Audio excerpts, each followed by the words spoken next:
Listo. Bueno, pues empezamos el día de hoy la sesión de estética trascendental.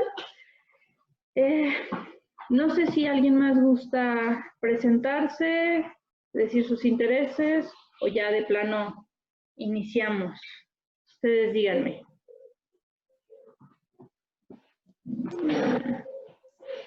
Vámonos, pues. Voy a ponerles ya la... Ahí ven la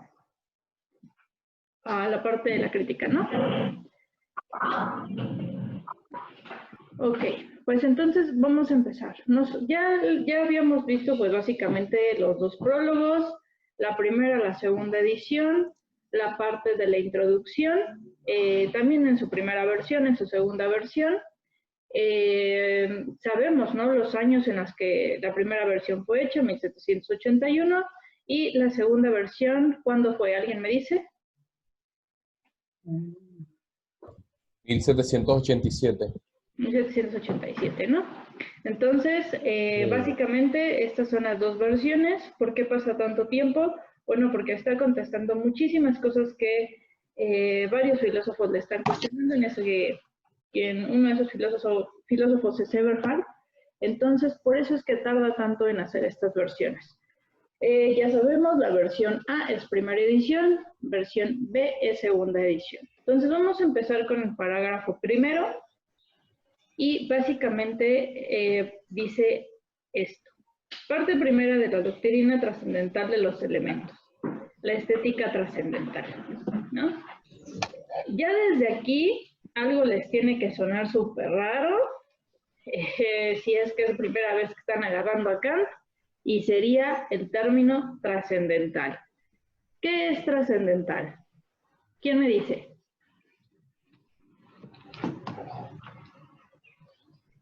Independiente de la experiencia.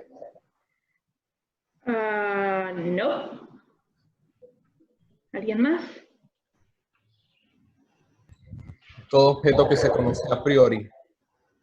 O sea, todo conocimiento que tiene su fundamento a priori, independiente de la experiencia, aunque parte de la experiencia. Pero al final los fundamentos y los principios los tiene el sujeto, o sea, está en el sujeto. Es decir, a priori. Casi, pero hay dos Posibilidad. palabritas. Es una posibilidad de conocimiento de los objetos. Vientos, más bien, ¿no? Es la condición de posibilidad de aquellos objetos de conocimiento. De objetos de conocimiento, aguas, ¿eh? No de objetos cualquiera, no de fenómenos, no de nómenos, no, de objetos de conocimiento.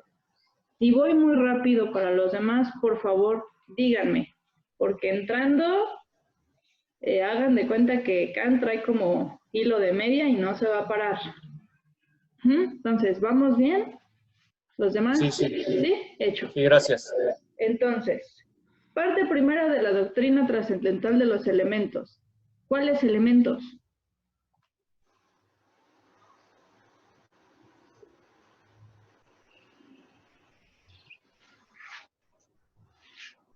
La sensibilidad y el entendimiento. Vientos, exactamente, ¿no? La sensibilidad y el entendimiento que van a ser los elementos que van a generar nuestro esquema trascendental.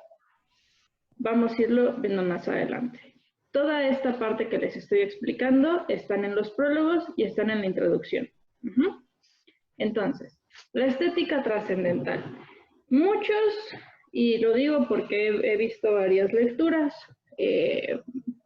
sobre la estética trascendental, suponen que la palabra estética, que proviene básicamente del griego de estetos, y ico, que es relativo a lo bello, piensan que Kant está hablando de eso, y no.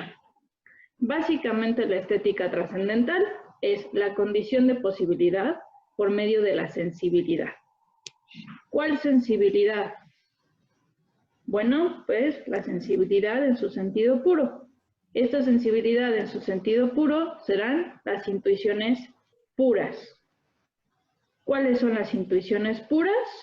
El espacio y el tiempo trascendental. Ok, después de esto, Vamos a entrar a la lectura. Ya tienen básicamente el medio por el cual ustedes pueden ir entendiendo la lectura. Pueden ir haciendo pausa en cualquier momento. Les vuelvo a repetir, recuerden que la sesión se termina cada 50 minutos. Les avisaré un minuto antes para que se vuelvan a conectar por medio del mismo link. Todas las sesiones que hacemos se hacen por medio del mismo link o del mismo ID. Entonces, empezamos. Cualesquiera sea la manera y los medios por los que un conocimiento se refiere a objetos, aquella manera por la cual se refiere a ellos inmediatamente, tienen que subrayar forzosamente eso, inmediatamente, y que todo pensar busca como medio, es la intuición. Esta, o sea, la intuición, empero, solo ocurre en la medida en que el objeto nos es dado. Pregunta para los que hayan estado conmigo. ¿Cuál objeto?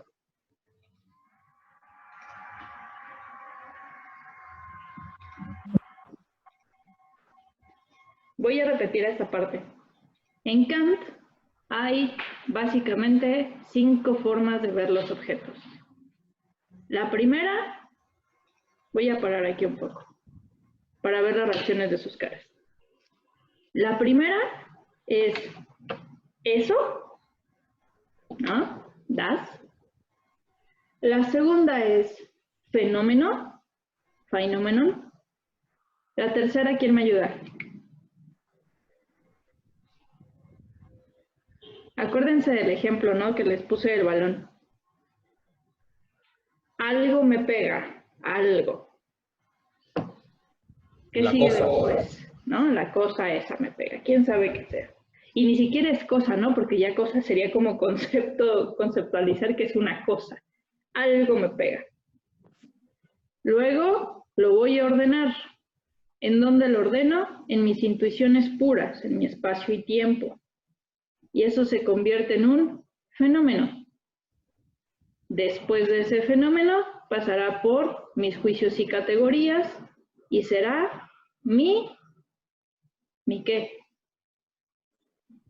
Objetividad. ¿Cuál? Objetividad. El objeto de conocimiento, ¿no? Ok. Los otros dos no los vamos a utilizar aquí porque son cosa en sí y noumeno, que no son lo mismo, pero que cuando vayamos a la parte de la práctica les explicaré. Ok, entonces vamos a regresar. ¿Dudas hasta aquí? ¿Seguros? Si les hago un examen me lo pasan con 10. Perdón, así rapidísimo, el ejemplo del balón, ¿cómo era? Breve. Vale. Pensemos que estás parado en algún lugar. Me acuerdo de una canción. Bueno, en algún lugar y de repente algo te pega. Tú no sabes de manera inmediata qué es eso que te pega. ¿O lo sabes? No, porque no lo he percibido, no sé qué es. Aguas, ya lo percibiste. Bueno, ajá, bueno. Bien. ¿No le he dado una categoría? Bien, no le has dado la categoría. Entonces, te pega y en el momento en el que te pega, ¿qué tienes que hacer? ¿Quién me pegó? ¿Quién me pegó? ¿O quién me pegó? ¿No? Así como, lo tienes que ordenar para saber que te pegó. Una vez que tú lo ordenas, ¿en dónde lo ordenas? ¿En el entendimiento? No. Uno pensaría que en el entendimiento, bien, pero vámonos así como si no supiéramos nada de Kant y ¿dónde crees que lo ordenarías? Sí, sentidos. Lo que estás haciendo ahorita, lo estás pensando. Eso que estás haciendo en el pensar, digamos que Kant dice, ok, necesito dónde poder ordenar todo eso que me llega de golpe. Ok. Eso va a ser el espacio y el tiempo. En el momento en el que lo ordenas en espacio y tiempo, pasa a ser un fenómeno, pero sigue sin saber, o sea, sabes que es un fenómeno porque ya lo ordenaste, pero todavía no lo puedes conceptualizar, porque no tienes las categorías ni los juicios para hacerlo. Ahora sí, pasará a tu entendimiento y es, ah, carajo, me pegó un balón. Okay. Pero ya lo conceptualizaste. Ok, sí, bien. Nosotros apenas ahorita estamos en eso, ¿no? En el eso que quién sabe me pegó, pero no sé qué es. ¿Sí? Vientos. Entonces, ¿los demás? ¿Alguna otra pregunta? Conste. Va. Vámonos entonces otra vez a la lectura. Por eso les decía, esto que dice inmediatamente, pónganlo así en su cuaderno o en donde estén apuntando, no lo sé, que es algo importante. Y después, que todo pensar busca como medio es la intuición. Pues sí, necesito ordenarlo. Esta, empero, solo ocurre en la medida en que el objeto, ¿cuál objeto? Eso que nos es dado. ¿Que nos es dado a qué? Pues a la sensibilidad, ¿no? Pero a su vez, solo es posible, al menos para nosotros, los humanos, en virtud de que él afecta a la mente de cierta manera. La capacidad receptiva de recibir representaciones gracias a la manera como somos afectados por objetos se llama sensibilidad. ¿Sí? ¿Vamos bien? Sí. Por medio de la sensibilidad, entonces, nos son dados objetos y solo ella nos suministra intuiciones, pero por medio del entendimiento ellos son pensados y de él surgen conceptos. O sea, sin querer, en este pequeño parrafito ya les aventó la estética trascendental y la parte de los conceptos, ¿no? O sea, nada más. Todo pensar, empero, debe referirse en último término, sea directamente o por un rodeo, por medio de ciertas características, indirecto, a intuiciones y por tanto en nuestro caso a la sensibilidad, porque ningún objeto nos puede ser dado de otra manera. Digo, igual y sí, pero tendríamos que pensarlo, ¿no? ¿De qué otra manera puede afectarnos un objeto?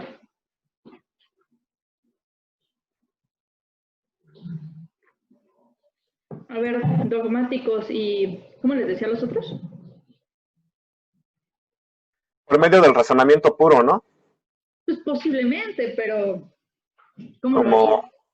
Como un objeto matemático, más o menos. A ver, dime uno. Por ejemplo, la línea, o bueno, los ejemplos que él pone, pero bueno, en la suma que también pone como ejemplo hay una intuición.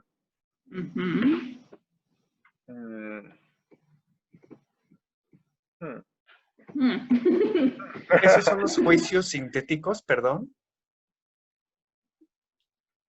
A ver, dime un juicio sintético. ¿Perdón? Dime un juicio sintético. No sé, lo vi en internet. ¿El calvo no tiene pelo?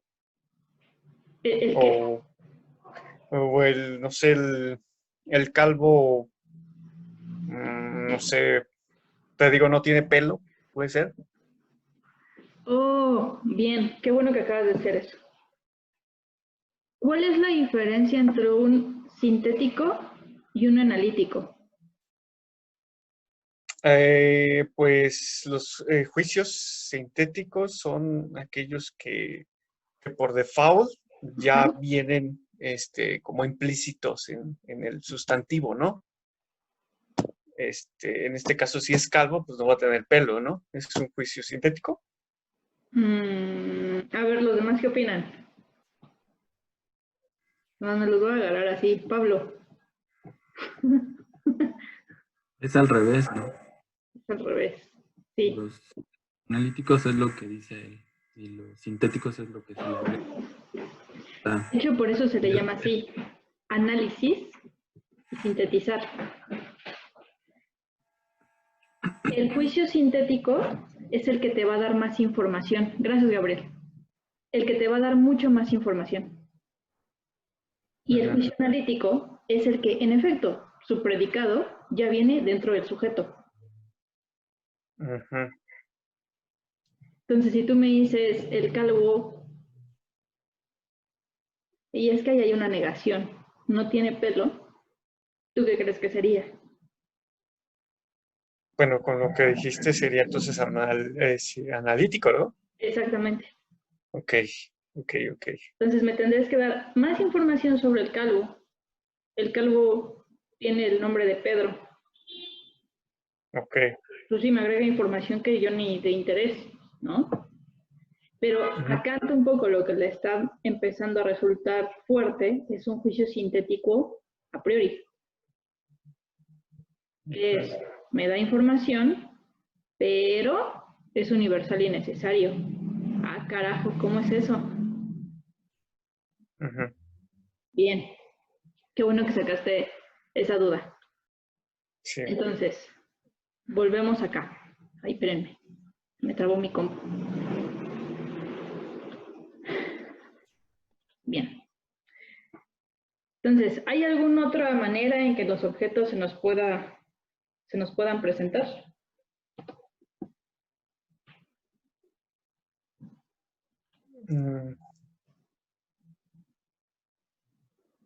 Aparte de la experiencia, ¿verdad? ¿Ah?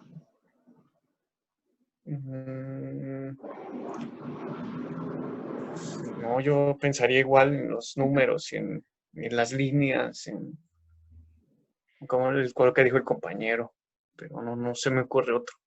Es algo muy padre, ¿no? Porque los juicios matemáticos que son para Kant.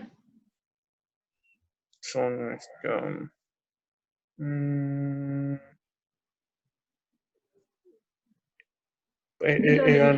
Espera, Muriel. Leslie, vas, dilo, sin miedo. Son sintéticos a priori. Ok, ¿pero por qué? Pues porque son sintéticos porque agregan información, o sea, sí podemos conocer algo más del sujeto, y son a priori porque no necesito de la experiencia para hacer, por ejemplo, una suma. Aunque podrías ir a la experiencia, ¿no? Ajá. Acuérdense de lo que les dije, el con la experiencia. O sea, no es que sea independiente de la experiencia, es que se da con la experiencia. Porque si fuese independiente de la experiencia, nosotros seríamos ¿qué? ¿Cómo nos llamaríamos? ¿Cómo nos llamaría Kant?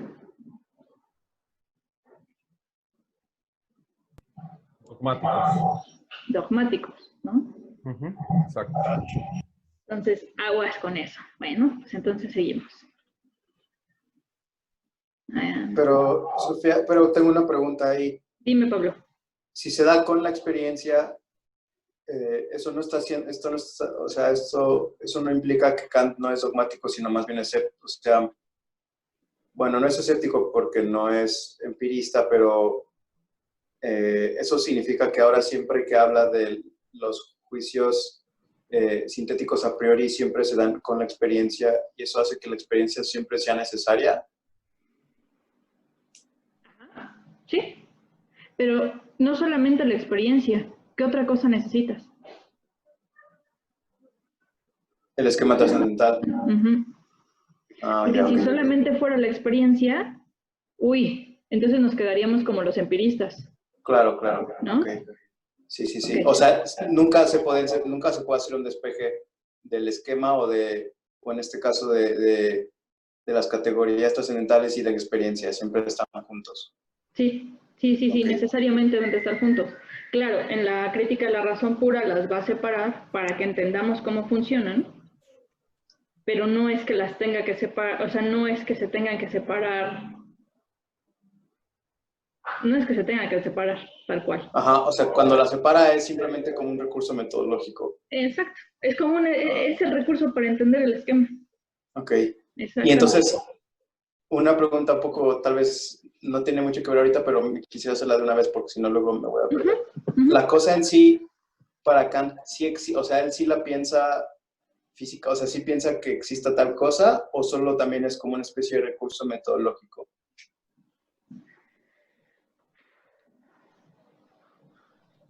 Que exista, no lo sé. Que la puedas pensar, sí es posible. Pensemos, ¿Dios existe? No lo sé, es un recurso. ¿Lo puedo pensar? Sí, claro. ¿No? Ok. Entonces, en ese sentido, la cosa en sí se parecería al neumeno a pesar de que no son lo mismo. Sí. Ok. Sí. Exactamente. Vale, gracias. Es que creo que lo voy a hacer de una vez. La cosa en sí puede ser entendida como la substancia. Y el noumeno... ¿En un sentido platónico? No, porque en el sentido platónico sería la esencia, la usía. No, substancia, es que en Platón, acuérdense que la usía o la substancia de lo real está en el topos Uranus. Y acá no, o sea, acá más bien tu substancia estaría dentro del propio objeto. Pero ¿cómo llegas a eso? Tendrías un problema. Y el noumeno es más bien utilizado para poder entender, no, ni siquiera entender, quítenme esa palabra, para poder pensar cosas que sobrepasan a mi propia razón. Por eso son preguntas metafísicas, ¿no? Como Dios, libertad y, se me fue la otra, Dios, libertad y alma, ¿no? Entonces, eso por eso voy a ir a la parte práctica.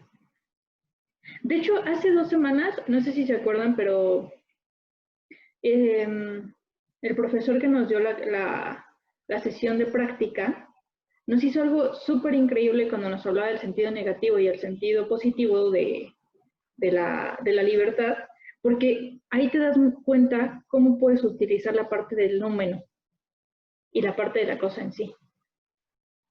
Hizo una síntesis muy buena de esa parte práctica. Pero si quieren, en algún momento lo volvemos a revisar, ¿vale? Quedan 5 minutos. Les recuerdo que 1 minuto antes corto la sesión y regresamos con el mismo aire, ¿vale? Ok, entonces, pues como ya vieron que no pueden pensar los objetos de otra manera, si es que tienen algún otro pensar, lo podemos discutir, ¿no? Ok, entonces dice, el efecto de un objeto sobre la capacidad representativa, en la medida en que somos afectados por él, es sensación. Aquella intuición que se refiere al objeto por medio de sensación se llama empírica. No está hablando de sensibilidad, aguas, está hablando de sensación. El objeto indeterminado de una intuición empírica se llama fenómeno. El objeto indeterminado de una intuición empírica se llama fenómeno. ¿Por qué indeterminado?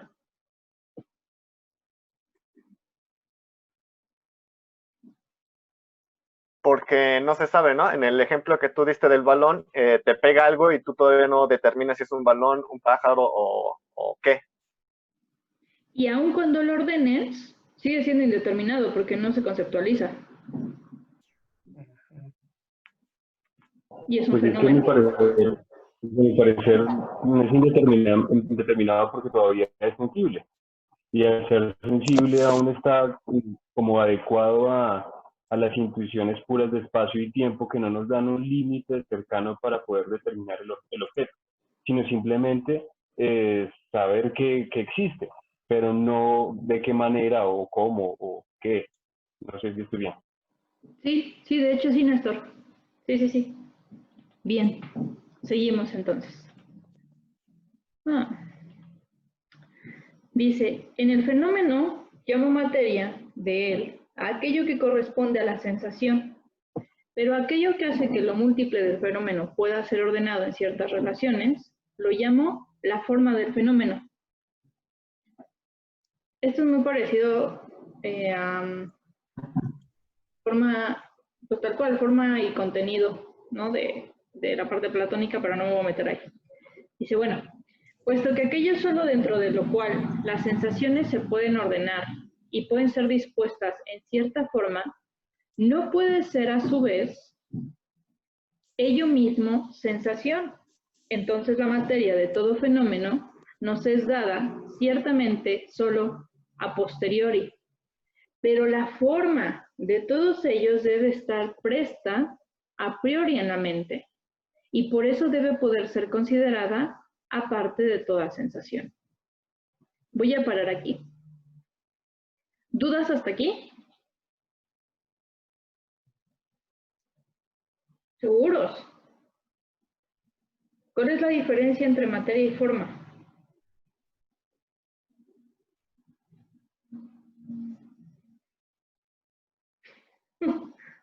¿Quién se avienta? Que la materia nos es dada a posteriori y la forma a priori, o sea, es trascendental. Ok, sí. Gracias, Rodrigo. Bien. ¿Alguna otra pregunta? ¿Duda?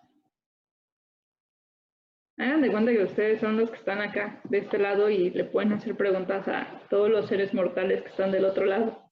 Van. Perdón, tiene que ver un poco los conceptos del Gegenstand y el Object. Sí. ¿Sí? Sí. Se supone que el object es aquello que ya tiene una categoría, que ya se hace un fenómeno, y el Gegenstand es como aquello que se percibe, pero todavía no se da una forma. De hecho, el Gegenstand sería la parte del eso. Ok. El fenómeno está en medio del object. El object es el objeto del conocimiento. Es ya el fenómeno, ¿no? Pues. No. No. El fenómeno solamente está en espacio y tiempo. Ok. El object está ya en tus juicios y en tus categorías. Bien. Voy a terminar la sesión acá. Nos vemos ahorita en un minutito. Okay. Acuérdense de conectarse con el mismo ID, por favor. Ok, entonces continuamos. Déjenme pongo la crítica. Bien. Entonces, dice, bueno, hasta aquí, ¿cuáles son los conceptos? Voy a utilizar mejor palabras. Las palabras que Kant ha puesto hasta este momento como algo, pues, nuevo. En inicio, intuición. En segundo, sensibilidad. ¿Qué otra palabra?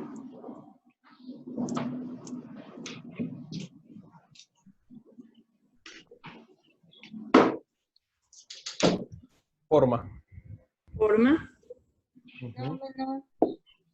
¿Cuál otra? Materia.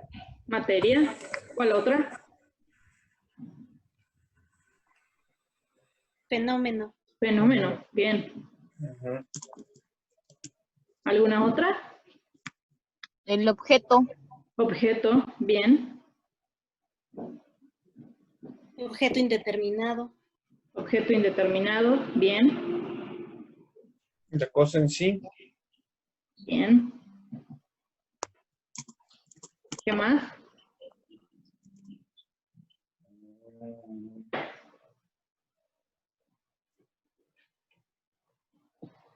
Categoría. Categoría. ¿Cuál otra?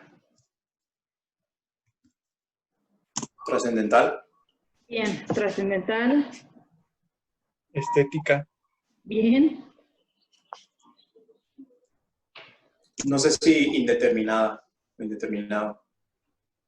¿Quieren que lo dejemos como objeto indeterminado o solo indeterminado? Ustedes digan. No, tal vez objeto más bien. Ok, objeto indeterminado. ¿Alguno más?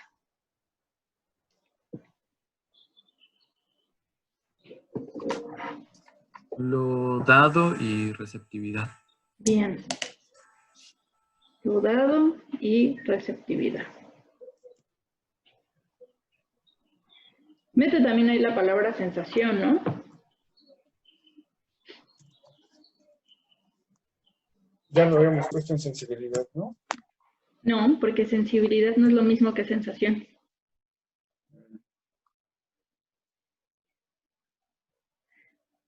La sensibilidad es la parte que le corresponde a las intenciones puras. La sensación solamente a la experiencia. Por eso lo dice aquí. El efecto de un objeto sobre la capacidad representativa en la medida en que somos afectados por él es sensación. Aquella intención que se refiere al objeto por medio de sensación se llama empírica. Y esta parte hay que entenderla bien, porque cuando ustedes lean o leamos la crítica del discernimiento, la crítica del juicio, la crítica de la imaginación, como les quieran llamar, va a ser, claro, y prolegómenos, va a ser una gran diferencia entre los juicios de experiencia y los juicios empíricos. Entonces hay que entenderlos, porque no son lo mismo. Eso me parece que lo di en la, si no me recuerdo, en la tercera sesión, cuando estábamos en los prólogos. Pero, ok. ¿Quieren que les recuerde esa parte del juicio empírico y el juicio de experiencia? ¿Sí? Ok. Juicios de experiencia son empíricos.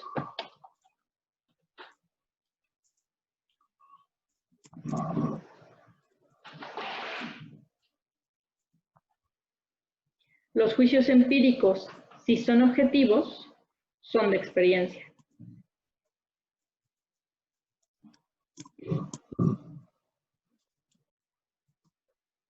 Pero aquí va el pero, el enorme pero. No todos los juicios empíricos son de experiencia, porque no son objetivos.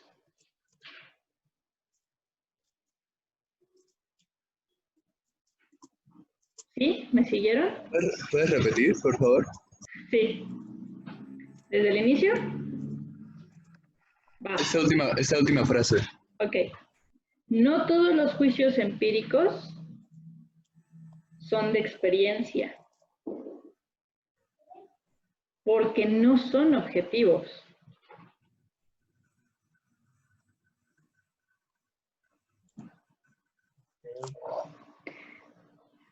Es decir, los juicios de experiencia, que son empíricos, tienen validez objetiva.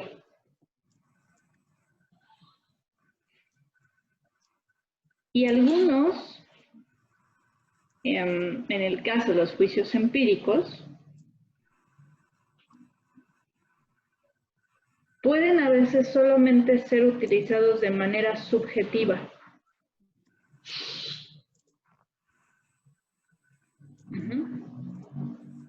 Y hay otro problema ahí, porque entonces parece que los juicios de experiencia, perdón, los juicios empíricos son juicios de percepción.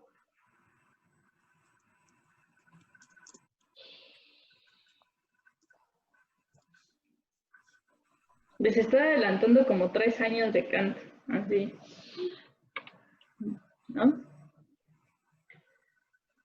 Ok. Y obviamente ya después, para cuando entren en la crítica del discernimiento, nuevamente, a partir de eso, van a haber 2 tipos de juzgar. Uno es el juzgar reflexionante y el otro es el juzgar determinante.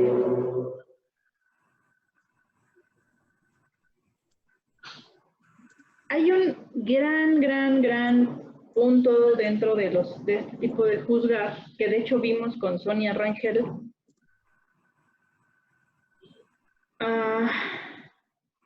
Porque los juicios determinantes necesitan de los juicios de reflexión.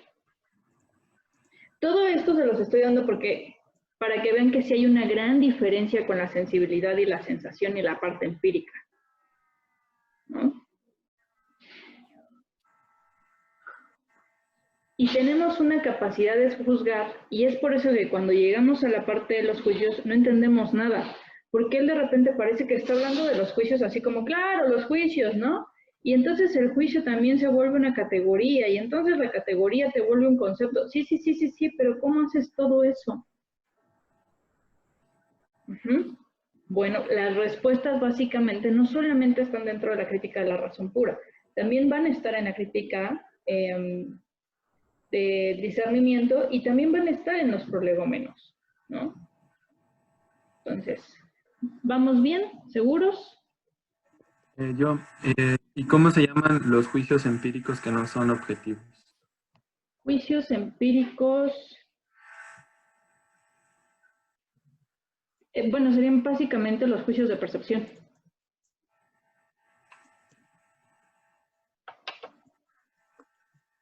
Pero, bueno, entendí un poco, de alguna manera, todos los juicios empíricos, incluidos los juicios empíricos que son objetivos, son juicios de percepción. A ver, repítemelo otra vez. Es que se corta un poco. Repítemelo otra vez.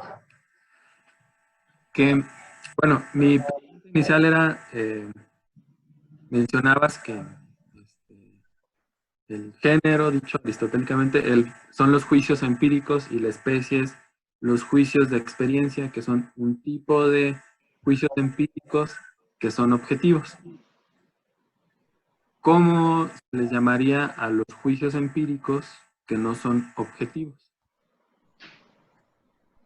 Y bueno, me mencionas que serán los juicios de percepción, pero entendí, y a lo mejor yo me equivoqué, que todos los juicios empíricos, por lo tanto los juicios de experiencia, son juicios de percepción.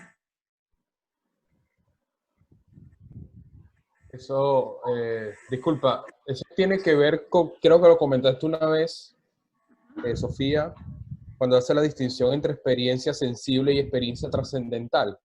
La experiencia sensible tendría que ver con los juicios de percepción. Sí.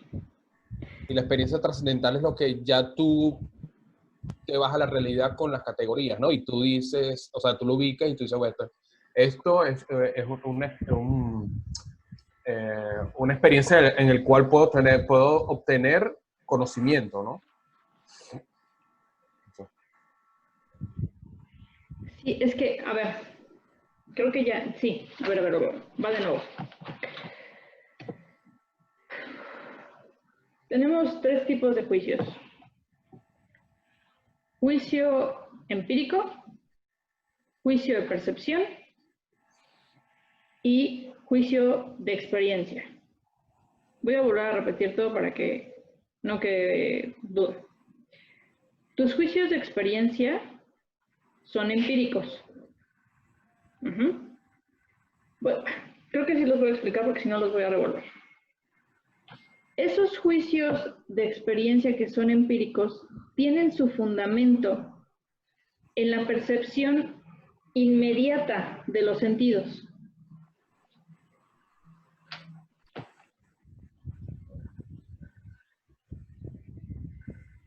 Pero algo que pasa fuertemente aquí es que tienen validez objetiva. Algo les tendría que estar sonando durísimo ahorita.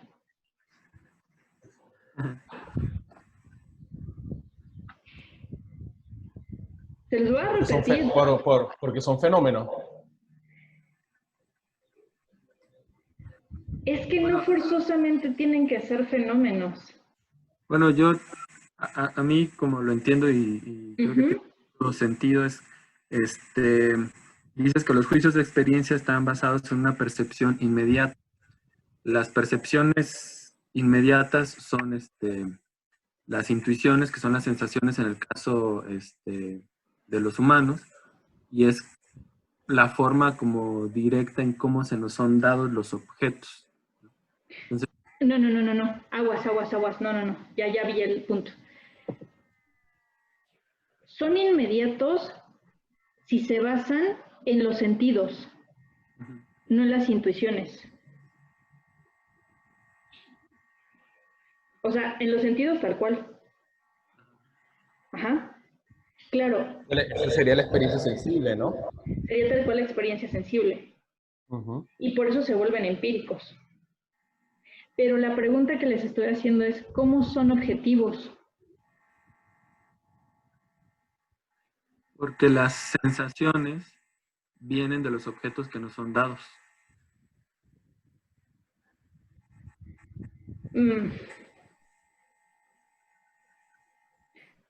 Las sensaciones vienen de los objetos que no son... No. Se los dije hace ratito. ¿Por medio de qué se vuelven objetivos? Es más, espérenme, voy a parar esta parte. ¿De dónde provienen que sean objetivos? Por el entendimiento. Síguele. ¿Qué más del entendimiento? Los juicios. ¿Qué más? Categorías. ¿Qué más? Ubicarlos en el tiempo. No, ya están ubicados. Me acaban de decir todo. ¿Cómo se le llama todo eso? Esquema. Esquema trascendental. Esquema. Si da por medio del esquema trascendental, eso me va a posibilitar que sean objetivos, que tengan validez objetiva. Si yo no tengo ese esquema, no tengo la forma para que eso llegue a tener validez objetiva. ¿Por qué? Porque acuérdense que una de las afirmaciones que vimos en la introducción y en el prólogo era: todos los seres humanos conocen de la misma manera. Eso es lo que lo hace universal y necesario.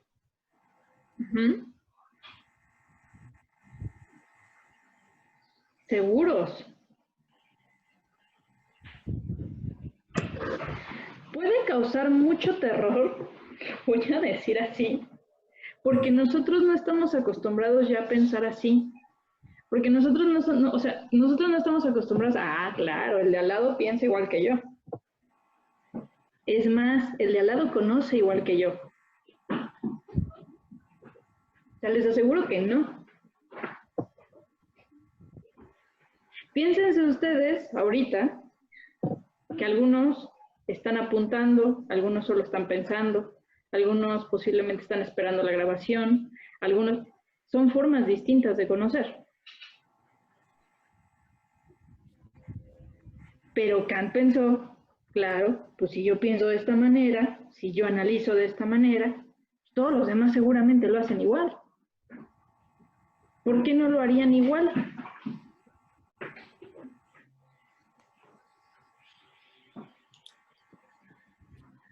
No me importa regresarme a la parte de la filosofía moderna, se los juro, con tal de que lo entiendan. No, ni siquiera que lo entiendan, que lo comprendan. Sofía, hola, ¿qué tal? Hola Leslie, ¿cómo estás? Sí, una consulta. Dime. Cuando se menciona a eso de que todos los seres humanos conocen de la misma manera, ¿no se está refiriendo a la forma en cómo podemos concebir el objeto en general, llamémoslo así, antes de que pase por todo el esquema trascendental, como una especie de lógica? Sin embargo, no se entiende la lógica de la misma forma de la lógica tradicional, ¿no? Es por eso que luego viene la lógica trascendental. No iría más bien por ese lado, porque si nosotros decimos, ¿no? Uno de los compañeros están anotando, los otros están pensando, otros están conociendo por otras vías, lo que estamos tratando de aprender ahorita. Sin embargo, pienso que eso es más empírico, ¿no? Es más de la experiencia. En cambio, me parece que lo que menciona Kant, de que los humanos conocemos de la misma manera, es la forma en cómo procesamos el mundo externo, quizás, ¿no? Es que lo acabas de decir súper bien. O sea, sin querer dijiste, es que eso más bien es de la experiencia. Sí, son juicios de experiencia, justamente. O sea, eso que Gabriel nos hizo como la pregunta, de ahí surge básicamente este tipo de juicios. Porque Kant tiene que dar respuesta a esto. Kant tiene que dar respuesta a como por qué el otro conoce de diferente manera. ¿Cuál es la pregunta inicial? O sea, la pregunta de la crítica, ¿cuál es? ¿Qué puedo conocer? Creo que también ¿es posible conocer los juicios sintéticos a priori? No, la pregunta. ¿Qué puedo conocer? ¿Qué puedo? No. Porque esa es una pregunta metafísica. ¿Cuál es la pregunta? ¿Qué me es permitido conocer? No. ¿Cómo son posibles los juicios sintéticos a priori en la... O sea, si son posibles los juicios sintéticos a priori en la metafísica, ¿no? No. ¿Cuáles son los límites del... No recuerdo si conocimiento o entendimiento? Les voy a regresar a la primera sesión que tuvimos. ¿Es posible conocer? ¿Cómo es posible conocer? ¿Cómo? Es una pregunta epistémica. No es una pregunta metafísica, no es una pregunta ontológica, no. Es una pregunta epistémica. Porque las demás preguntas, ¿cuáles van a ser para la práctica y para la de discernimiento? ¿Cómo es posible la matemática y la física, no? La matemática y la física pura, ¿no? Yo estoy dando por hecho que existen. Claro. Ahora lo que necesito saber es cómo es que estoy conociendo eso. Kant jamás te va a decir, no existen. No, pues quién sabe. Oye, pero lo estás viendo. No, pues no sé. Es cómo es posible el conocimiento. Por eso trascendental es condición de posibilidad.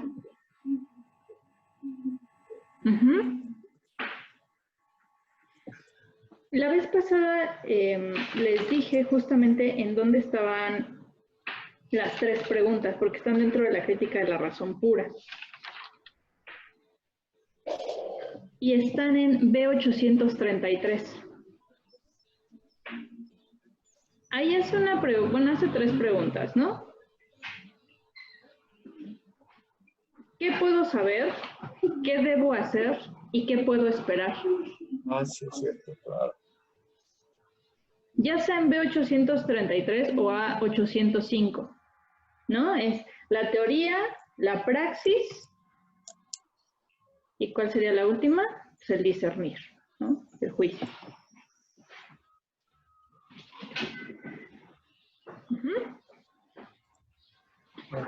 Que no se les vaya esta parte. Bueno, entonces, seguimos, ¿no? Vuelvo a regresar a los juicios de experiencia para regresar a la lectura. Si los juicios de experiencia son empíricos, es porque tienen su fundamento en la percepción inmediata de los sentidos y tienen validez objetiva. Su origen es a priori en el entendimiento puro. Por eso les digo, todo esto lo van a ir viendo en los prolegómenos. No lo menciono aquí, pero se los estoy adelantando, para que entiendan cuál es la diferencia entre la parte empírica, la parte de la sensación, la parte de la sensibilidad, la parte de la experiencia, para que vean que no son cosas iguales en Kant. Recuerden que Kant le fascina, ¿no? Cambiar los conceptos que ya vienen arrastrado de hace mucho tiempo y él les cambia básicamente el sentido y el significado, ¿no? sea, yo creo que en ese momento, si se pudiese, Russell se arrancaba el cabello en ese momento, ¿no? Con sentido y referencia. Pero bueno. Entonces, ¿qué sucede con los juicios de percepción? Bueno, los juicios de percepción son válidos solamente subjetivamente, de manera subjetiva. Ahí está el punto. No requieren ningún concepto puro del entendimiento. De hecho, esto les va a alivianar mucho cuando vean la crítica del discernimiento. Crean. Y obviamente, solo requieren la conexión lógica de la percepción en un sujeto pensante. Por eso hace ratito que Leslie nos hablaba de la lógica, claro, la lógica cambia, se vuelve una lógica trascendental, porque solamente necesitas del sujeto pensante para poner ahí ciertos juicios. ¿Y qué va a pasar con esos juicios? ¿No? Ya después lo vamos a ver. Y entonces nos aparecen, claro, los juicios empíricos. Los juicios empíricos son las representaciones de la intuición sensible. Si voy muy rápido, díganme, ¿eh? Que esto a mí me costó como un año entenderlo. Luego, el juicio empírico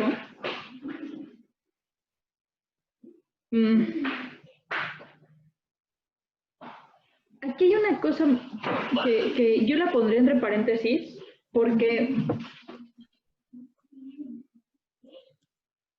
aunque Kant lo dice básicamente en la fundamentación, a mí hay una cosa ahí que no me queda muy clara, porque dice, el juicio empírico puede estar basado en conceptos generados en el entendimiento. Y entonces ahí algo a mí no me cuadra en esa parte. Porque si me estás diciendo que son representaciones de la intuición sensible, ¿cómo es que pasan a ser conceptos generados en el entendimiento? Ahí se los dejo de tarea, ¿no? Yo sé que tienen cara de guata, así como... En ese caso, es como si estuvieses realizando, o sea, fundamentando principios a través de un método inductivo, ¿no? En ese sentido. O sea, si lo elevas a una categoría de principio que fundamente tus observaciones en la experiencia. Sí. Justo. Y allí sí sería aristotélico, ¿no? Uy, tampoco lo sé. No sé. Bueno, tomando no sé. como ejemplo, o sea, tomando como el ejemplo más inmediato allí, ¿no? Digamos, para tener una referencia, pero lo veo, con lo que explica, lo veo de esa manera. Sí. También no sería como formular conceptos muy específicos. Formular el concepto de un nuevo árbol que nunca había visto y empiezo a ver y tomo las características como más distintivas y ya formulo un concepto que puedo aplicar cuando me tope otro árbol que sea parecido. Pero entonces ahí me gusta, pero entonces ahí no tendrías el problema de... Perdón, estos son cosas que ya yo veo que me causan conflicto a mí. Tal vez los voy a hacer que les cause a ustedes. ¿Cómo le harías? O sea, parece que intrínsecamente entonces el otro debería pensar exactamente el mismo concepto que tú.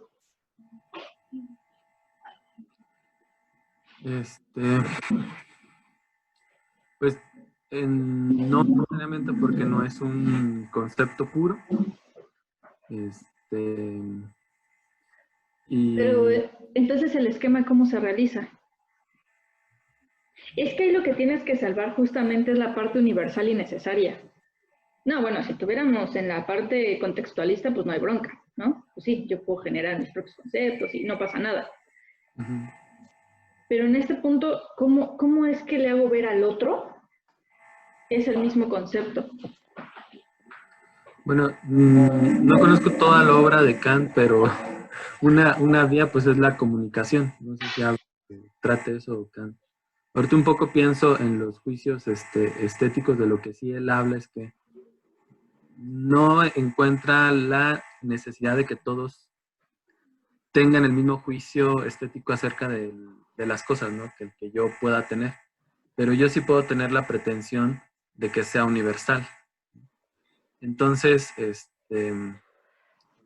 eso a mí lo que me hace pensar, digo, no sé, yo no he leído toda la obra de Kant, si Kant hable de esos procesos en los que yo puedo compartir o convencer o hacer que el otro acceda al concepto o al juicio específico que estoy formulando.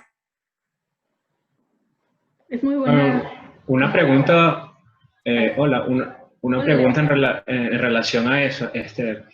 La experiencia en el momento en que yo le aplico esos conceptos, y tú hablabas ahorita del contexto, o sea, yo me pregunto es cómo adquiero yo esos conceptos, ¿no? La experiencia a la que se refiere Kant es simplemente mi experiencia individual, o también puede ser la experiencia, por ejemplo, cuando somos niños y nos enseñan y nos enseñan un concepto, ¿no? O sea, cuando te señalan y te dicen, mira el perro, guau, guau, no sé qué, y el niño va aprendiendo que ese elemento que brinca, salta, ladra, no sé qué, que tiene pelo, le dicen perro y se aprende la etiqueta, término, perro, y entonces eso se convierte como en ese a priori para cuando yo vuelva a ver otro elemento por ahí que reúne esas características que me han señalado como perro, entonces mi facultad de juicio me permite identificar a eso como un perro, ¿no? Kant registra eso como experiencia, o lo registra simplemente como mi cerebro enfrentándose por primera vez a todos los elementos, ¿no? Es ese a cuál conocer o sea, lo pienso en función, como tú decías, ¿no? Cómo el de al lado piensa de la misma manera que yo, ¿no? O cómo puede aceptar el mismo concepto que yo, ¿no? Entonces, es complejo que tengamos conceptos universales si yo proceso todas mis experiencias individualmente y el otro las procesa individualmente, ¿no? Ponte tú, dos personas que viven en cuevas diferentes, tienen experiencias sobre un mismo elemento, no sé, la piedra X que esté en la montaña X, pero en momentos individuales se enfrentan a esa piedra, procesan esa sensación, esa experiencia, etcétera, con sus propios esquemas, ¿no? Con su propio esquema trascendental, lo procesa y genera un concepto, o bueno, mejor dicho, es como simultáneo eso. Pero va a ser diferente el concepto de la otra persona, ¿no? Ahora, si vivimos en un contexto donde esa experiencia que tenemos está de alguna manera procesada, como decía el compañero, ¿no? Comunicándonos, ¿no? Si nos comunicamos, nos decimos, mira, hay un perro allá y, ¿sabes? O X elemento, nos ponemos de acuerdo en cómo le vamos a llamar a ese elemento o algo así. No sé si expliqué bien la pregunta. Me hiciste como 10 preguntas en una, pero va. O sea, básicamente lo que quería saber, la experiencia a la que se refiere Kant, es mi experiencia individual de cómo yo conozco individualmente y yo mismo proceso mis conceptos o creo mis conceptos, o el concepto en Kant puede ser, como decía Wittgenstein, un juego del lenguaje, ¿no? ¿Cómo adquiero los conceptos? Bueno, adquiero esos conceptos dentro de un contexto común, cultural, donde todos vamos a entender que hay cosas que se llaman de cierta manera, pongo esa cosa, esa etiqueta, me la aprendo y luego proceso nuevas experiencias con esa etiqueta que ya tengo, ¿no? Por ejemplo, el número. Entendemos el concepto de número porque alguien en algún momento nos enseñó el concepto del número y luego con nuestra facultad, con nuestro cerebro que tiene esas facultades de procesar, ¿verdad? Con todo ese esquema, bueno, comprendimos el concepto de número, ¿no? La palabra número, el símbolo número y realmente el número, ¿qué es lo que significa? Pues el significado de número. Eso no es individual, pues es lo que me refiero. El concepto de número no es individual. ¿Kant se refiere a la individualidad o a lo colectivo? No sé, pregunto. Te voy a contestar todas porque me encantó lo que acabas de hacer y porque me va a dar pertinencia a que vean a qué alcance tiene Kant actualmente. Ok. Me preguntaste, voy a tratar de hacer como el resumen, ¿no? Y si se termina el tiempo, ya saben, regresamos con el mismo ID. Me preguntaste acerca de la experiencia individual, me preguntaste acerca de la cultura, me preguntaste acerca básicamente del significado, me preguntaste sobre el sentido, me preguntaste sobre la referencia, el significado, me preguntaste sobre los conceptos y básicamente, bueno, y esa me voy con Gabriel, que era la parte de la comunicación. Y aparte me preguntaste por la enseñanza. Ok. Me voy a ir de atrás para adelante. Hay un texto en Kant que se llama Pedagogía. Si pueden darle una ojeada, de verdad, se los juro, está increíblemente bueno. En Pedagogía, en efecto, te va a mostrar cómo es que se hace o se debería hacer la enseñanza en los niños y hasta en los adolescentes, ¿no?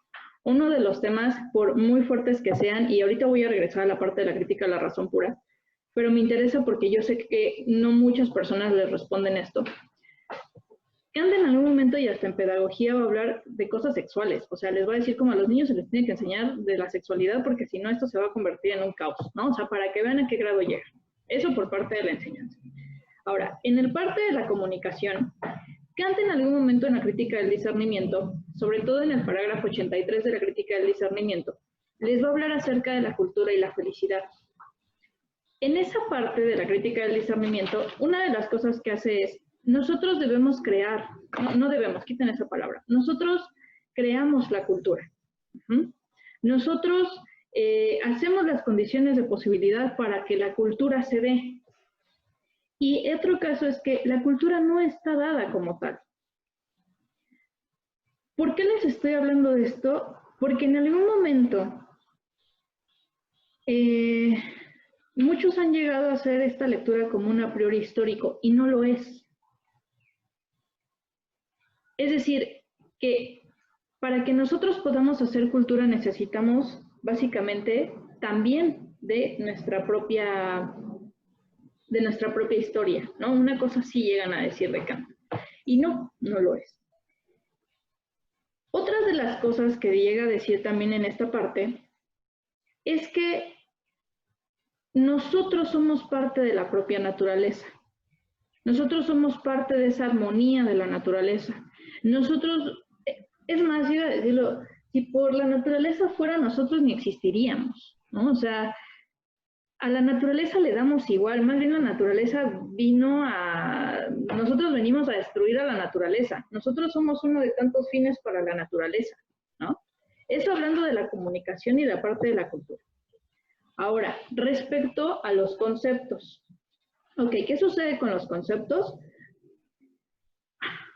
Mencionaste a Wittgenstein, pero antes de Wittgenstein, bueno, también tenemos, bueno, antes, tal vez en el momento, también tenemos a Frege, tenemos a Carnap, tenemos a Ayer, tenemos a un montón, ¿no?, de filósofos de la ciencia y a filósofos del lenguaje, pero sobre todo uno muy importante que casi nadie conoce, que es Fernández Saussure. ¿Por qué? Porque pues él es de semiótica y de semiología y entonces como que a la gente eso le causa como, no sé, ¿no? Tal vez, no sé si Uriel ha escuchado hablar de él, que es de Saussure, entonces, pero básicamente Saussure una de las cosas que hace es justamente mostrarte cómo es que se conforman los conceptos, ¿no?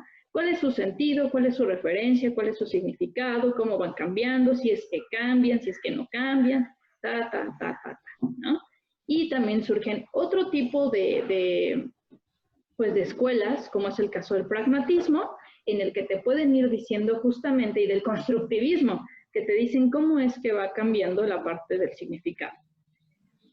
Todo esto, ¿por qué? Porque en efecto, cuando estábamos hablando justamente de los juicios de percepción, solamente en los juicios de percepción se da la experiencia individual.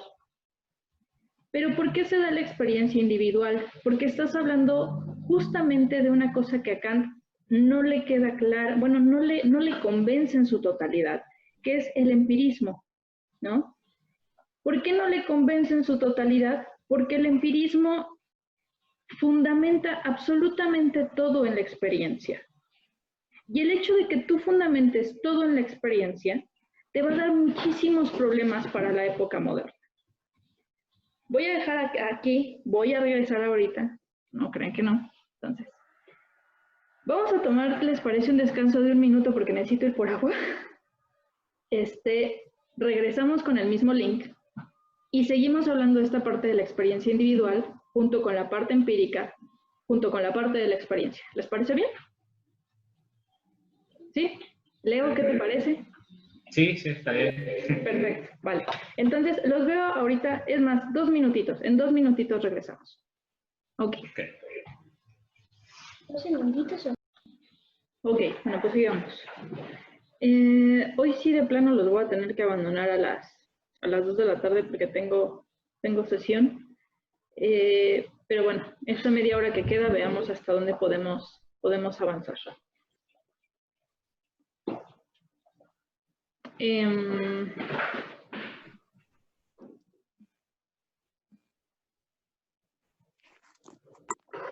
Bien. Bueno, les comentaba,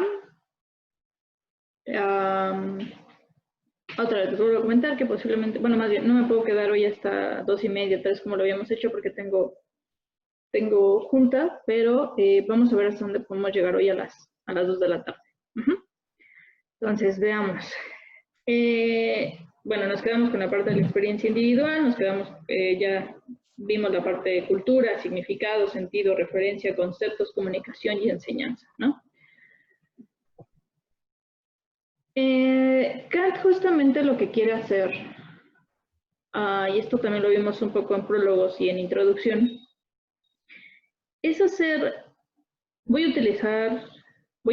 a pedirle prestado a Kant su concepto, una síntesis, ¿no?, de la parte empírica y la parte racional.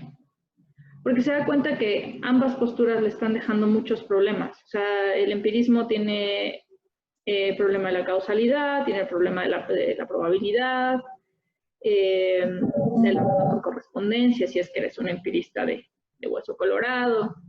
Y en el caso del racionalismo, bueno, pues te deja muchísimos problemas, como es el caso del solipsismo, ¿no?, al que llega Descartes, de cómo hacer pues la unión entre la mente y el cuerpo, ¿no?, que Descartes de manera muy ambigua la responde, ¿no? Y entonces, sí, claro, en algún momento Kant llega a tener una experiencia individual, pero no es esa la que le preocupa.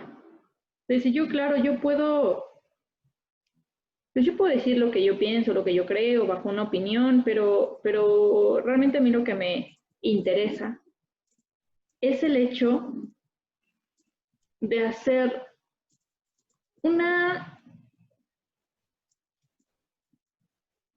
volveré a pedir prestado el término, una crítica a todo lo que ha venido pasando antes de la época moderna, y quisiera hacer una epistemología o un conocer de manera universal y necesaria. ¿Esto por qué? Porque en la época moderna, ¿qué se buscaba? Se buscaba la verdad absoluta, ¿no? Entonces, siempre que lean a Kant, vean esas miras, ¿no? Esta mira, pero si pueden verla en la crítica de la razón pura y en la crítica de la razón práctica, porque la crítica del discernimiento es otra cosa. La crítica del discernimiento, de hecho,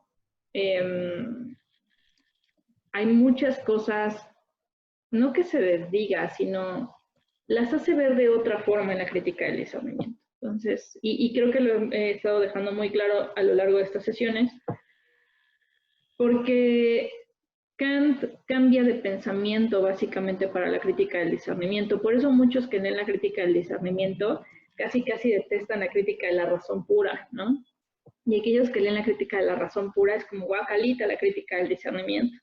Y la crítica de la práctica, pues está ahí, ¿no? Está ahí, saber quién gusta leerla para la parte moral y ética, pero también es súper importante porque muchos no saben hacer la diferencia entre el por deber y con deber, ¿no? Entonces, son varias cosas, ¿no? Que ahí se tienen que apuntalar. Pero básicamente el resumen a tu pregunta, Leo, es sí hay una experiencia individual, pero no es la que se necesita para la crítica de la razón pura. Solamente es el inicio, por así decirlo. El término que te puedo decir que puede ayudar más es el término de sujeto trascendental. Cambia el de experiencia individual por sujeto trascendental. Porque sujeto trascendental justamente van a ser todos los individuos que tengan esas mismas experiencias. Me acuerdo ahorita del texto de Sueños de un Visionario, porque en el texto de Sueños de un Visionario,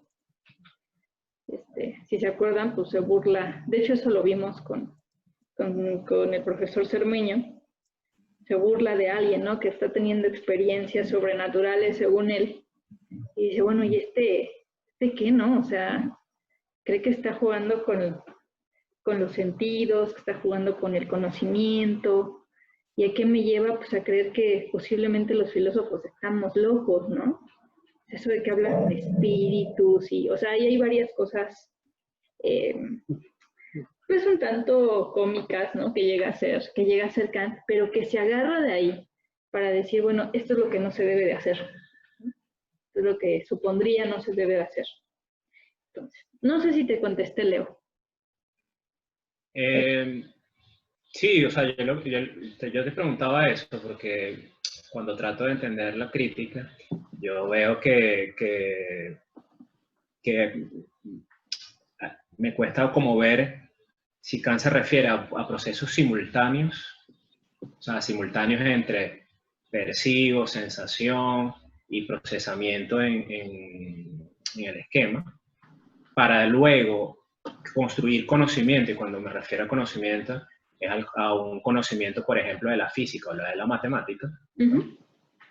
O un conocimiento más, digamos, más, entre comillas, no sé si la palabra es correcta, más ingenuo, en función de yo voy por el mundo viendo y percibiendo elementos, y cómo en ese momento yo los conozco, ¿no? O sea, hay una diferencia entre yo conocer el marcador, ¿no? En principio, el elemento marcador, o sea, por eso hablaba de la referencia y el verlo, cuando voy por ahí y veo, esto es un marcador, esto no es un marcador, esto es un perro, esto no es un perro.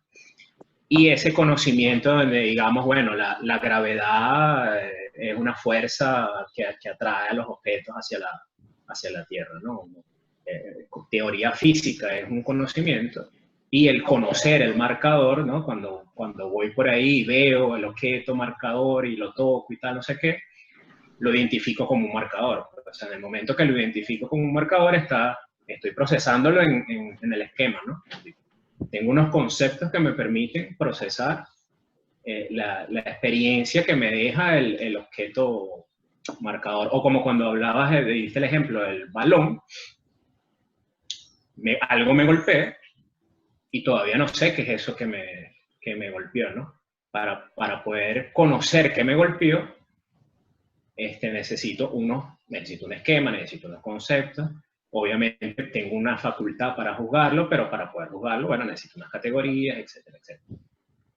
Entonces, a eso es lo que me refería, a diferenciar eso de que una cosa es conocer lo que me golpeó y otra cosa luego es decir, bueno, el número 5 es un número, una raíz cuadrada, una recta, o etcétera, etcétera, etcétera. O sea, diferenciar ese tipo de...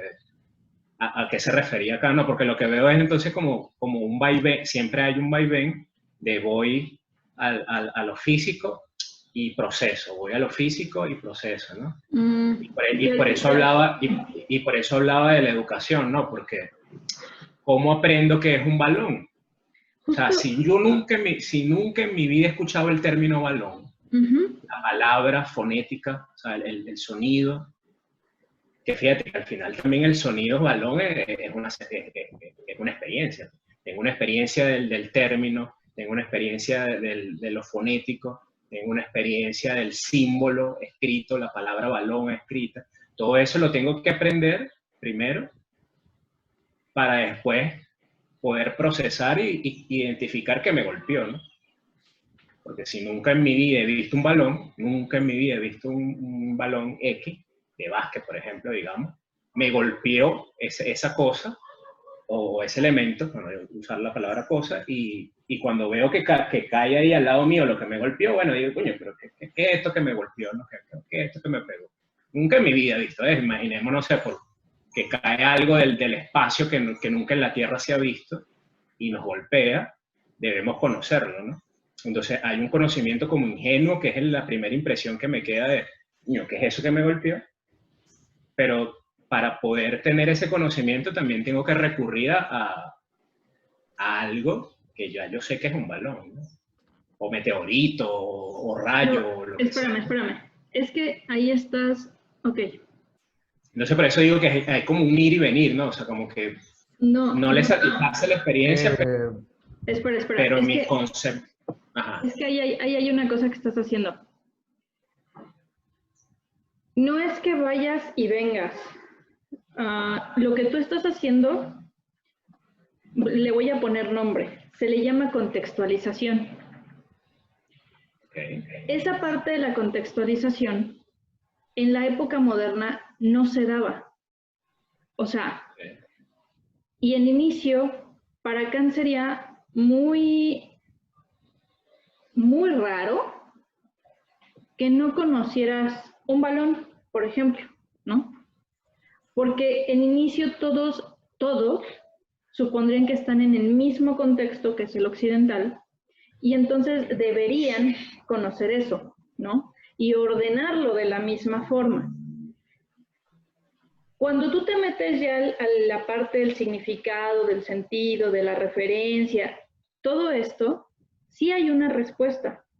Y de hecho se da por medio de las 12 categorías. Cuando tú metes las 12 categorías, pero es que me estoy adelantando mucho, cuando tú metes las 12 categorías, en el momento en el que tú las estás ordenando, todo esto, y por eso se los marqué hace ratito, todo esto se da de manera inmediata.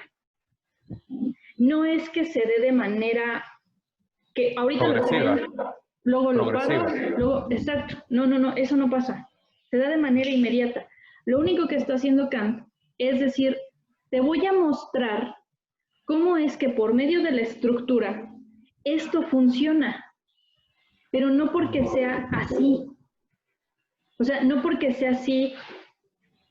Voy a utilizar una palabra que no debería, pero para que me lo entiendas.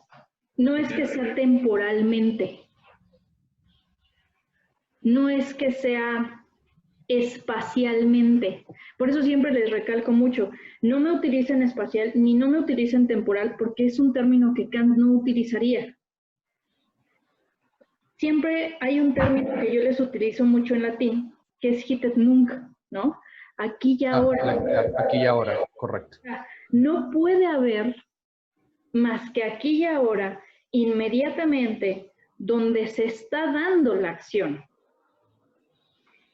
Cuando tú me pones el ejemplo de yo voy por la calle y entonces observo, eso de inicio se llama empirismo. Porque tú lo que estás poniendo como fundamento es tu propia experiencia. Y no, lo que tendrías que hacer, claro, hay muchos empiristas, ¿no? Y hay hasta empiristas pragmáticos, y a la fecha hay gente empirista, y hay científicos empiristas, y hay gente que hace abductivismo, y claro. Pero Kant justamente se da cuenta de esos problemas. Y dice, no, a ver, paremos el tren, porque el fundamento no se da en la experiencia. O sea, no puedo fundamentar yo todo en mi experiencia sobre lo que veo, porque entonces ahí caería en un asunto de causalidad, de probabilidad, de todos estos asuntos que Hume ya cayó, que Newton ya cayó, y entonces eso es algo que yo no quiero llegar. Entonces tengo que de inicio partir sobre dónde está parada mi estructura trascendental. De inicio, ¿cómo es que conozco? Ya vi que por la experiencia no. Por medio de la razón tampoco. Entonces debe haber otra cosa. ¿Qué es esa otra cosa? La filosofía trascendental. Pero todo. También cabe aclarar que no con esto estoy diciendo que Kant haya resuelto el hilo negro del conocimiento. O sea, no, porque también hay muchas cosas que deja sueltas, ¿no? Y que a la fecha pues se siguen preguntando o se siguen viendo, ¿no? La parte muy conocida, por ejemplo, de Quine, de Putman, de Popper, de todos ellos, de Wittgenstein mismo, pues vienen de ahí, ¿no? Schopenhauer viene de ahí. Entonces, por eso me pareció importante como frenar un poco, porque justamente donde tú venías era de la parte empirista. Y la parte empirista no puede ser el fundamento. No, claro, yo no hablaba de como del fundamento, ¿no? Yo me refería es como, bueno, obviamente tendría como que llegar, como dices tú, a las 12 categorías, pero yo lo que quería diferenciar, ¿no? En la pregunta de epistemológica que hacías hace rato, ¿no? ¿Cómo conocemos, no? Es lo que le interesa acá, ¿no? Entonces él dice, ¿cómo es posible la física, no? ¿Cómo es posible la física? Entonces, por un lado, no me satisface lo empírico, tengo que estar investigando qué otros elementos están ocurriendo ahí, o sea, qué ocurre allí para que la física pueda ser dada, ¿no? O sea, qué es lo que ocurre en la actividad, cómo conozco, ¿no? Porque los físicos hacen física, ¿no? Que es lo que siempre vemos, el matemático hace matemática, el físico hace física y después podría venir el filósofo de la física, etc. Pero ahí es donde veo, ¿no? Por favor, espérame, denme un segundo, por favor, denme un segundo. Okay. Si alguien gusta explicar también esta parte, adelante, ¿eh? Denme un segundo, por favor.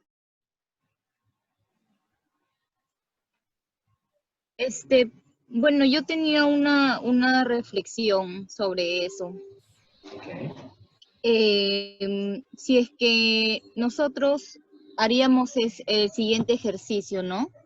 De imaginarnos algún objeto o algún ente o cualquier cosa que sea lo más extraño posible.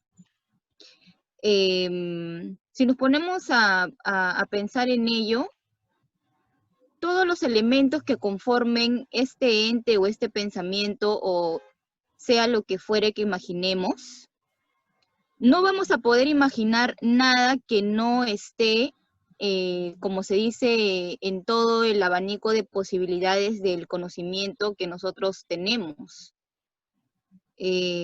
Por eso es que me parece un poco extraño, ¿cómo se dice? De alguna manera pensar algo en lo cual nosotros no tenemos, como se dice, ninguna impresión gráfica en nuestro pensamiento, ¿no? Porque a veces uno dice, en las bases kantianas solo estamos hablando de la posibilidad del conocimiento, y eso como que dista un poco de la existencia, ¿no? Pongamos, si yo me imagino un ente con 3 ojos, con 5 piernas y todo lo demás, o sea, al decir ojos, al decir piernas, ya estoy utilizando elementos que yo conozco de alguna forma.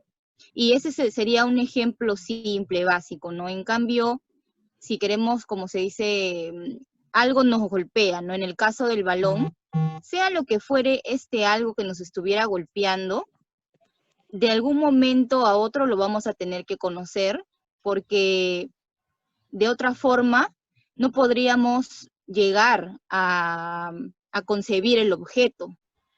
Entonces es como si en ese preciso momento funciona la oración, ¿no? Cuando decimos que lo a priori es que se da con la experiencia, ¿no? En conclusión, no sé si está correcta la reflexión, pero no podemos tener en nuestro pensamiento algo que pueda escapar al conocimiento, Sin embargo, ese camino de llegar a conocerlo es el que Kant nos quiere tratar de explicar. No sé si alguno tiene algún comentario o no sé, Sí, bueno, de repente estoy mal. Precisamente por esa reflexión que acabas de hacer, es que yo pregunto como cuál es la intención de Kant, ¿no? O sea, o como a qué apunta realmente. Porque cuando nos preguntamos cómo son posibles cómo es posible la física, para poder hacer física necesito conocer, saber, manejar unos conceptos de física para poder hacer física, ¿no? Porque cuando somos chicos o grandes X, y yo no sé nada de física, primero yo tengo que aprender unos conceptos básicos de física y después me aproximo al mundo, pero al mundo con otra mirada, pues con la mirada del físico. La mirada del físico no es la misma mirada mía, pero y por eso digo, no hablo solo de la empírica, pues, de lo pragmático, de lo experimental, sino hablo de cómo luego yo proceso, o cómo racionalmente mi mente, mi cerebro puede procesar X elemento físico, ¿no? O sea, para poder ir a entender el balón necesito primero el concepto de balón. Es que yo siento que más bien Kant no se está preguntando cómo es posible el conocimiento de la física. O sea, porque entonces ahí es cuando nosotros empezamos a preguntarnos esto en lo que estamos ahorita como inmersos, ¿no? O sea, ¿cómo es posible que yo sepa que es un balón? Entonces Kant dice, espérense, no. Por ahí no va la crítica de la razón pura. De hecho, en el prólogo es muy claro. Y dice, la pregunta fundamental a la que ustedes tienen que estar todo el tiempo volviendo es, y la leo, ¿qué y cuánto pueden conocer el entendimiento y la razón con independencia de toda experiencia? Ahora, a veces uno se confunde y dices, entonces, ¿por qué en la estética trascendental me estás hablando de sensibilidad si no te estás si tú aquí me estás diciendo que no quieres hablar de la experiencia? Y después uno se empieza a dar cuenta, porque para que funcione todo este aparato, no es que estemos funcionando como una idea por allá, sino estamos funcionando en una idea, en un esquema que está dentro de un cuerpo, y necesitamos la sensibilidad de nuestra misma corporalidad. Pero te dice, pero no te claves, o sea, no te claves ahorita que si sentiste frío, si sentiste calor, si es un balón, o sea, no, espérate, o sea, vamos a hablar de formas puras. Yo siempre pienso que Kant nos está haciendo aquí como si fueran cajones, o sea, nos está dando los cajones vacíos. Después, con la experiencia, cuando yo me tope con el balón o con otra cosa de la experiencia, puedo ir llenando esos cajones y decir, ah, mira, este es balón, ah, este es color, este es sensación de frío y de calor. Pero ahorita, en este momento de la crítica, dice, no, eso no, o sea, justo no se confundan. Por ahí nosotros no vamos a hablar de los cajones vacíos y qué tipo de cosas le van a caber a esos cajones. Entonces, yo pienso que debemos de regresarnos y no tratar de buscar ejemplos que no los pone Kant, ¿no? Porque si no, nos vamos a super mega confundir y nos vamos a ir por otro lado y lo vamos a malinterpretar totalmente. Bueno, Gracias. eso es lo que yo pienso. Sí. De hecho, solamente voy a hacer para cerrar esta parte, ¿no? Y se va a ir respondiendo todas las preguntas, Leo, dentro de la propia crítica. Pero en resumen de 2 minutos es, Kant era filósofo de la naturaleza, Kant sabía de física, Kant sabía de matemáticas, Kant sabía de lógica, Kant sabía de geometría, de hecho daba clases en Königsberg, daba clases de matemáticas, o sea, el tipo era un genio andando, ¿no? Y si tuviera vida sexual, no tengo idea, ¿no? O sea, pero muchos creen que no. Entonces, hay muchas cosas muy bien en eso. Hay todavía muchas cosas de que no sé, ¿no? Ahora, en efecto, como te dice Leslie, ahorita en esta parte de la crítica, que apenas vamos iniciando, es el hecho de, justamente, solamente acuérdate esto, hacer un poco la diferencia entre la experiencia y la parte de la experiencia y de la razón, ¿no? cuesta mucho trabajo, y te lo digo de inicio, porque estamos muy acostumbrados o a ser muy racionales o a ser súper experimentales. Entonces, hacer la unión de las dos cuesta muchísimo trabajo en filosofía, pero lo vamos a ir viendo poco a poco. O sea, lo que espero es que no te me desesperes, ¿no? Entonces, sigamos. En el caso, Kant me ha puesto, el conocimiento a priori sería previo a la experiencia por definición, como las matemáticas. Ok, aquí igual ha hecho aclaraciones anteriormente, no es que sea previo, no es que sea anterior. La parte a priori para Kant es que se da con. ¿Cómo es que tú puedes entender las matemáticas? Porque las haces también, no solamente por medio de la razón, sino que también necesitas de la experiencia. Si no, no podrías saber.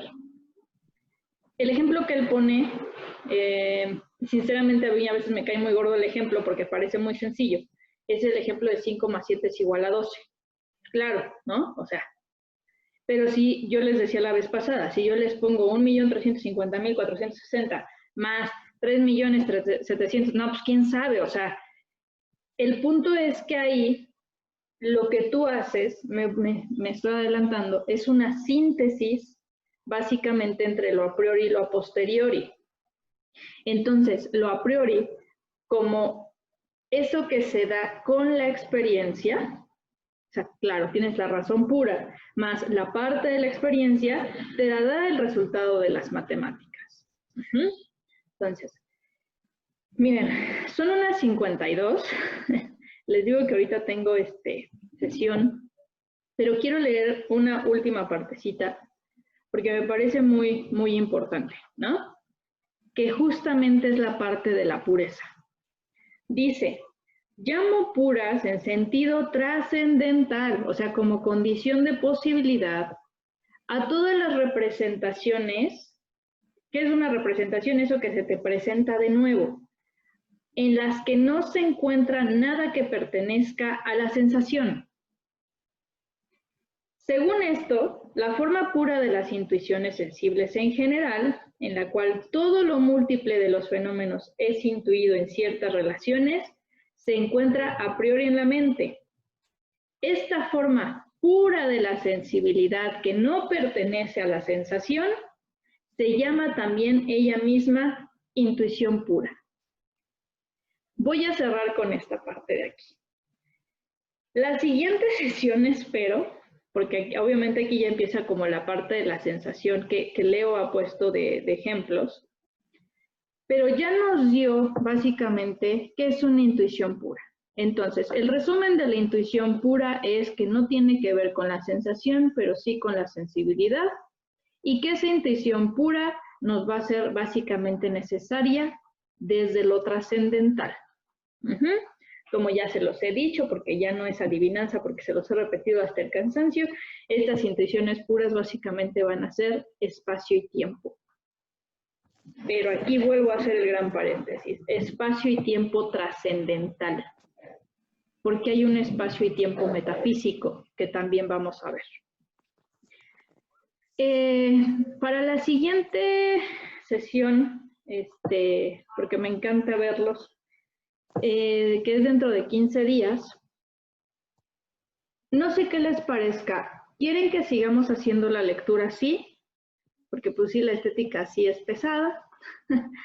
¿O quieren ustedes hacer la lectura y alguien presentarla como la vez pasada Néstor presentó? Que por cierto, Néstor hoy se desapareció. ¿Qué prefieren ustedes? Abran sus micrófonos, por favor. Me encanta escucharlos. Además, nos quedan 8 minutitos. Entonces, ustedes decidan, por favor. Yo preferiría... Ok. Entonces, ¿los demás? Lectura. Lectura. Hecho. Fabián, ahora sí, Fabián, no has hablado más que una vez. Lectura también. Lectura, vale. ¿Los demás qué dicen? ¿Lectura? Kant dice lectura, ¿ok? Sí, Leo, sí, va bien, lectura. Leslie, lectura, hecho. Vale, pues. Sí, lectura está bien. Vale, entonces seguimos con la lectura. No te preocupes, Kant, no hay problema. Vamos a seguir entonces con la lectura. Acuérdense que está colgado el OneDrive de esta que les he estado poniendo, para que no tengan mayor problema. Si tienen alguna duda, ya saben que me pueden escribir, ya sea vía inbox al seminario. También les he dado mi número telefónico para cualquier cosa, ¿vale? Prometo, si es que no tengo mucho trabajo, que el fin de semana no, hasta el siguiente lunes cuelgo los otros videos a YouTube para que los puedan volver a ver. Ya saben, pueden traer preguntas, no me incomodan en lo absoluto. De hecho, me encanta que hagan este tipo de preguntas porque justamente pues de ahí surge la filosofía, ¿no? Entonces, no sé si alguien quiere aportar algo el día de hoy. Leímos muy poquito, yo lo sé, pero ya vieron todo el fenómeno discutivo que se acaba de armar aquí. Entonces, pues no sé si alguien quiera decir algo, o por hoy nos despedimos. Les pido una disculpa porque de verdad tengo que terminar la tesis, entonces, si no la termino, pues nada más nunca me titulo, ¿no? Ustedes díganme, ¿algo más? ¿No? ¿Seguros? Perdón, dime bien. Has comentado la diferencia entre sensación y sensibilidad. ¿La sensación a qué parte correspondía, perdón? La sensación es la parte de la experiencia, de los empíricos, de la sensación de tocar, ver, sentir. Y la sensibilidad va a corresponder tal cual a las formas de las intuiciones puras, que es donde vas a ordenar sus fenómenos. Sí, ok. Nada más aportar así rapidísimo, yo que doy clases de etimologías, el sufijo sion de sensación da el sentido de acción o proceso de sensación. Entonces realmente la sensación como experiencia es un proceso de sensación, ¿no? Y por ejemplo tenemos el sufijo dat, que es de sensibilidad, que es una cualidad de la sensación, pero proviene de un sustantivo abstracto. Entonces, a lo mejor por ahí puede ayudar esto. Si quieres ponerlo dentro de la página, adelante, porque de hecho eso puede ayudar muchísimo cuando haces ciertas aportaciones. Ok, sí, tú ponlo y adelante. Ya saben que todo lo que quieran publicar en la página es de ustedes sin mayor inconveniente. Nuevamente, cualquier pregunta, háganmela saber. Por ahora no tengo pensado que esté alguien más dentro de las sesiones. Ya saben, si alguien se quiere animar a presentar su tesis, con mucho gusto lo puede hacer. Ya saben que siempre les voy a estar ayudando, no pasa nada, pero bueno. Entonces, pues espero que les haya gustado esta sesión. De verdad, siento mucho que tenga que ser así de rápida, pero nos vemos dentro de 15 días, si les parece bien. De todas formas, ya saben que les pongo ahí, el link va a seguir siendo exactamente el mismo. Ya no se va a cambiar para que ya lo tengan ahí como guardado y entre por todo. Titúlate pronto. Sí, ya lo haré. Me titularé pronto, lo prometo. Ya lo necesito. Entonces, pues nos vemos dentro de 15 días. Cualquier cosa, por favor. Vale. Escríbanme. Así es. Gracias. Chao. Verlos el día de hoy. Bye. Gracias. Bye. Chao. Bye.